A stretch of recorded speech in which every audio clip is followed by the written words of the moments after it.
everyone, and welcome to another installment of News Bites. I'm going to open with the big news that Ineffable Con 5 UK has announced their official con dates, July 26th through the 28th, in the scenic village of Cookham near Maidenhead, UK. There are a limited number of in-person tickets available. You can also attend virtually if, like me, you can't make it over to the lovely British Isles. I did attend their virtual con last year, and I can't recommend it highly enough. I don't know who they'll have as guests this year. I imagine they're still arranging those things. It is, for the most part, a fan-run con, so if you have any content you'd like to submit, you can do that. I suspect some of you are wondering if I'm going to submit anything, and the answer is, I just found out about this. I would like to, but I don't want to promise anything just yet. My understanding is that although many panels will be live this year, they still intend to stream them and include streaming-only events as well. Virtual attendees will still get their questions and input voiced in the live panels. A link to their official website where you can purchase in-person or virtual tickets is in the description below. We are still waiting on any further official news concerning the state of the scripts for Season 3 or when pre-production and filming might begin. Last we heard, on January 2nd, Neil answered a fan question saying he was holed up in a hotel working on writing Season 3, so it seems the scripts are still in the works. The only cast that has been officially confirmed are still David Tennant and Michael Sheen, both of whom had their cast options picked up for the show last October. One other cast member that seems confirmed, though that confirmation is inferred and not official, is Paul Chahidi as Sandalphon. What are the cast and crew up to in the meantime? In addition to David Tennant's highly praised Macbeth, which runs through February 10th, Michael Sheen will be playing Aneurin Nye Bevan, an influential political figure in the UK, in a surrealist play titled Nye from February 24th through May 11th of 2024 at the National Theatre UK. There are still tickets available for a number of showings if you're interested in that. The link to the National Theatre website is also in the description. Speaking of casting, apparently Amazon was hesitant to cast David Tennant as Crowley way back when Season 1 was still in pre-production because they thought he was too similar to Michael Sheen. I can only say that I'm glad they didn't press this issue and instead let the choice to cast David stand. I'm also extremely confused that anyone could think that these two actors are too similar. And speaking of David Tennant, Neil also confirmed that Crowley did not play the 10th Doctor, but simply bears a striking resemblance to the Scottish actor David Tennant. Despite the lack of major news since the official announcement of Season 3 in December, Good Omens has continued to trend on numerous social media platforms even well past the new year, and that's really good news for all of us. Crowley and Aziraphale also topped the charts on Archive of Our Own ship stats for 2023, coming in both 1st and 15th place, representing romantic and platonic relationships respectively, together totaling over 70,000 fanfics. Neil even took notice and commented on it. In related fandom news, Good Omens After Dark is hosting a good-natured smut war between now and Valentine's Day, so if you'd like to participate, or maybe you're more like Crowley, can I watch? Either way, the link is also down in the description. John Hamm recently read an excerpt of the bookshop drinking scene live at the Art of Elysium's 2024 Heaven Gala. This was on January 6th, and we have a clip of that excerpt. Fuck Yeah Good Omens also went and dug up the clip of Michael Sheen reading the same passage, and if you aren't familiar, there's also a clip of David Tennant reading that full scene on YouTube. So here for your entertainment are the first two clips and a piece of the third, the holy trinity of Good Omens actors doing live readings. A little story called Good Omens. The nice and accurate prophecies of Agnes Nutter, Witch, by Terry Pratchett and our own Neil Gaiman. The angel waved a hand expansively, if a little unsteadily. Loads of bugger all, dear boy. But it gets there anyway, Crowley persevered. How? It doesn't matter. It could use a spaceship, said the angel. Crowley subsided a bit. Yeah, if you like. Anyway, the bird. Only it is at the end of the universe we're talking about, said Aziraphale. So it'd have to be one of those spaceships where your descendants are the one who get out at the other end. You have to tell your descendants. You say, when you get to the mountain, you've got to... He hesitated. tried to focus on Aziraphale. The point is, he said, and tried to think of a point. The point I'm trying to make, he said, brightening, is the dolphins. I mean, that's my point. Kind of fish, said Aziraphale. No, said Crowley, shaking a finger. No, it's mammal. It's your actual mammal. Difference is, Crowley waded through the swamp of his mind and tried to remember the difference. Difference is, they make out of water, volunteered Aziraphale. Crowley's brow furrowed. Don't think so. Pretty sure that's not it. Something about a young... whatever. He pulled himself together. The point is, their brains.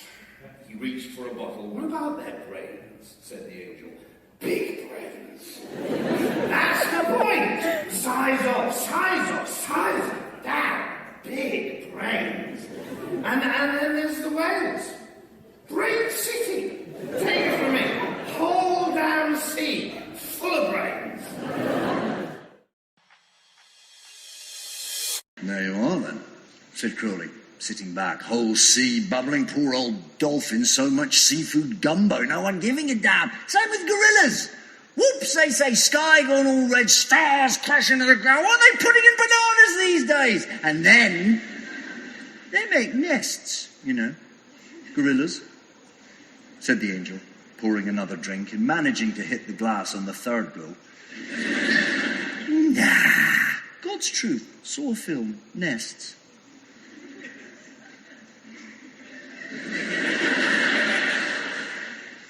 That's birds, said Crowley. Nests, insisted Aziraphale. Crowley decided not to argue the point. There you are, then, he said. All creatures great and small. Great and small. Lots of them with brains, and then bazam!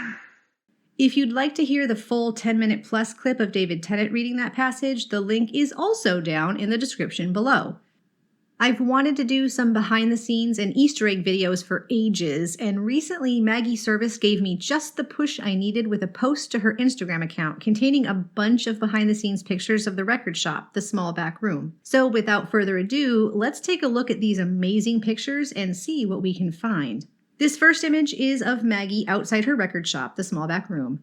The name of the shop is a reference to the Powell and Pressburger film of the same name.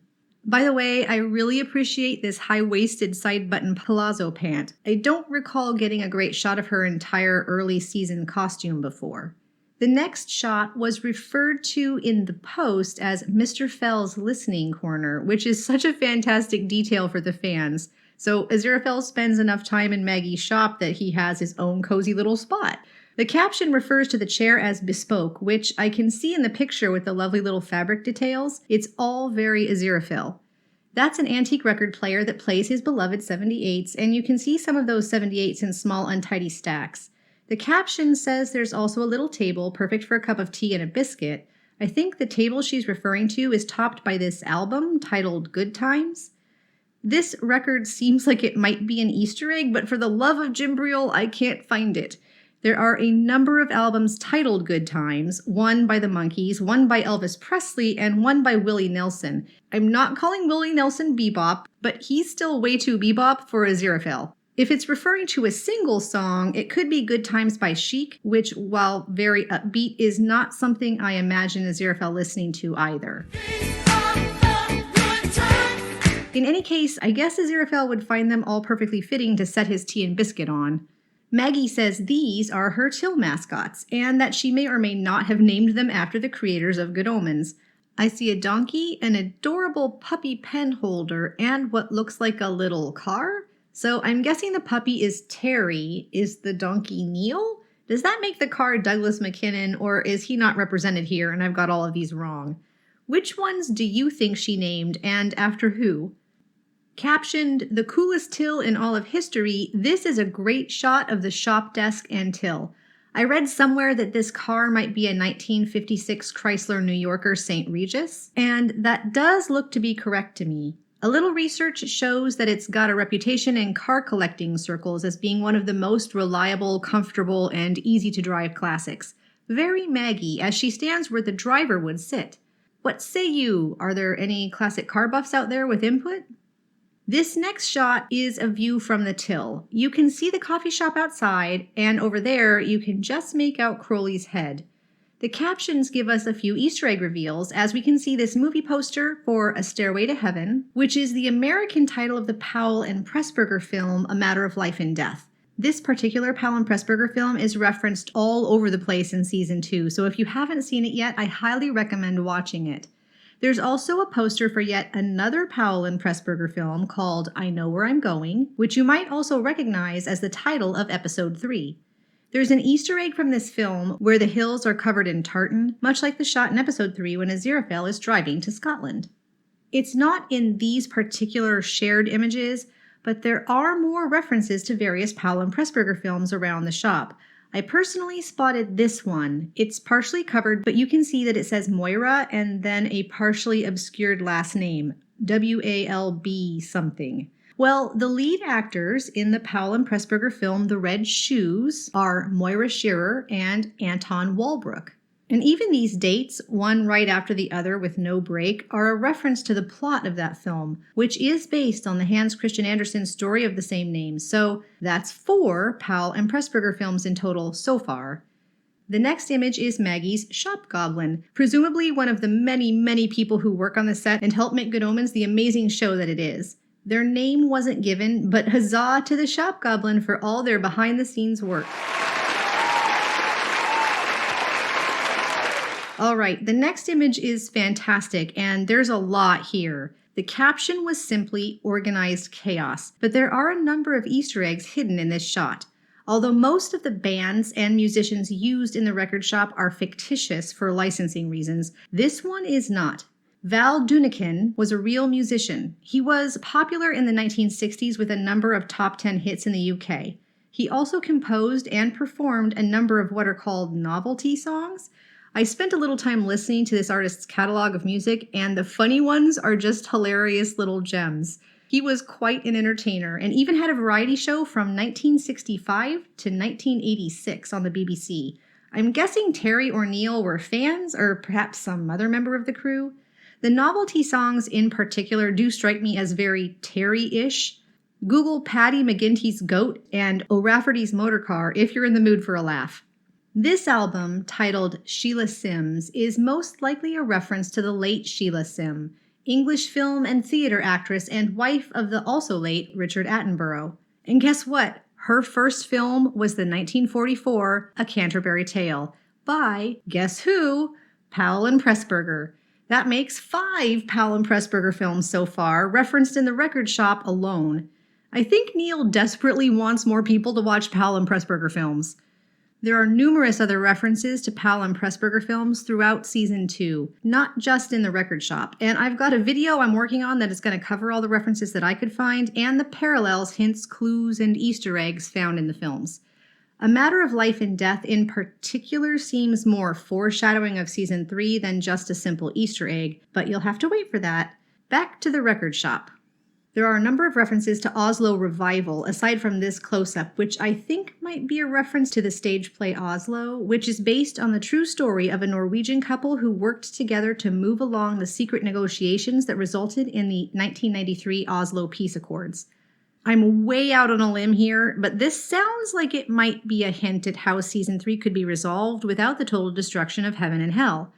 But I'm getting too serious because, as the caption points out, this album, completely invented by the art department, has some hilarious song titles such as It's Raining in My Kitchen, You Cast a Spell on My Wife, Running into Danger, and Transcending the Patriarchy, which are all so very on brand for Good Omens.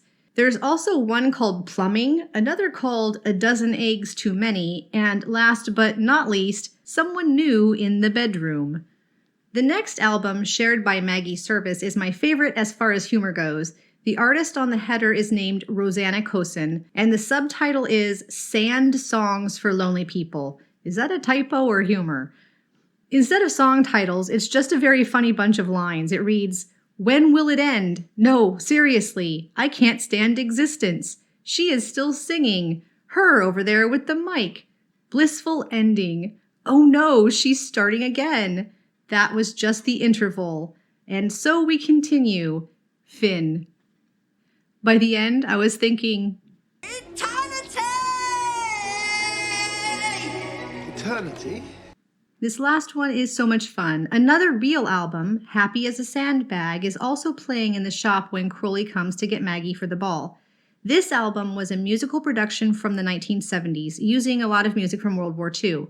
Maggie Service's mother was going to be in this, but met her father and left the production. Maggie still knows most of the people on this album, and that was just such a fun, personal thing for the art department to include for the actress. As far as other Easter eggs I've spotted on my own inside the record shop, there are a few. This artist here, Rat Keith, who is all over the shop, is a reference to the character Keith from the Terry Pratchett novel The Amazing Maurice. I don't want to spoil the story, it's charming, I recommend it, but in short, Keith talks to rats and is a sort of foil to the traditional Pied Piper type character. I think it's very sweet how bits of Terry Pratchett lore are everywhere. This band name, The Walking Shambles, also seems like at the very least an Easter egg related to the zombies, but also maybe foreshadowing because this band is also all over the record shop. Real quick, let's go back to this image, the one that just had the description Organized Chaos. I'm sure there's more to find in this image and in the record shop in general, but the last thing I want to note are these smiley faces, which are on the pillar, on the desk, and above Maggie's head behind the counter, probably elsewhere too. These are the exact same images, these smiley faces, seen in the opening of the first episode of Season 1, when God is describing how she plays an ineffable game of her own devising. I'm pretty sure these represent the eyes of God, whatever that might mean, whatever it might portend. God is watching here. I do think that this also backs up my theory that Maggie is the hand of Providence. And now for something funny. Here's an odd detail. Joe Madge noticed this on a recent rewatch, and now Neil has confirmed it. There's a faint voiceover in the background of this scene where Lindsay's texts are up on screen.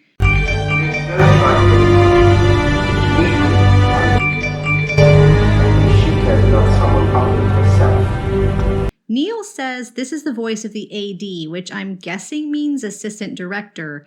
It sounds like they expected the voice to be removed. Was it there to help Nina with the timing of the scene, or to help the FX people know which texts should go up? I don't know, but it's a funny little error. Also, Neil loves all his babies and refuses to choose. Sandman or Good Omens? He would choose death. Who's more important, Aziraphale or Crowley? He compared them to gravity, air, light, and water. You can't have life without all of them. Also, chef's kiss for the ever-changing water for Crowley, and also making him the light and not Aziraphale, while gravity, the universal glue that holds things together, is for Aziraphale and not Crowley, who helped design it. Well, I hope you've enjoyed these little social media tidbits and behind-the-scenes reveals. My patrons are, as always, a fantastic bunch. I appreciate you all so much. For standard patrons, I've got rewatch notes and Easter eggs that I notice, and also my own crazy observations every week, and the occasional early release of a video. I'd like to congratulate Odeyan for winning last week's mini trivia contest. Great job! Next week, for all of you, I've got an analysis and major theory that involves Crowley, his wings, and falling. A project I've been working on with the lovely Shara. I hope you'll join me then, and as always, my lovely viewers, thanks for watching!